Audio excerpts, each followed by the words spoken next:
Hello everyone, good evening. এখন বাজছে সন্ধে 7টা। বাইরে এদিকে প্রচণ্ড বৃষ্টি হচ্ছে, আর এইদিকে আমি বসে গেছি আমার সমস্ত মেকআপ প্রোডাক্টগুলো গুছিয়ে রাখার জন্য। কবে থেকেই ভাবছি যে প্রোডাক্টগুলো চারিদিকে ছড়িয়ে আছে, যখন যেখানে যায়, যখন যেটা পাই সেটা ব্যবহার করে নিই। তো গুছিয়ে রাখলে আমার সুবিধা হয়, যখন আমি বাইরে বেরোবো তখন একটা বাস্কেটের মধ্যে সমস্ত প্রোডাক্ট থাকলে আমার নিতে সুবিধা হয়।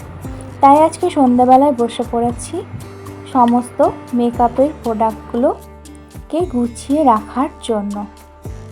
আমার কাছে তেমন কোনো প্রোডাক্ট নেই বেশি মেকআপে, আমার যতটুকু প্রয়োজন আমি সেই সমস্ত প্রোডাক্টই কিনে রেখেছি। আজকে আমার ব্লগ এই পর্যন্ত, আবার একটা নতুন ব্লগ নিয়ে আসবো।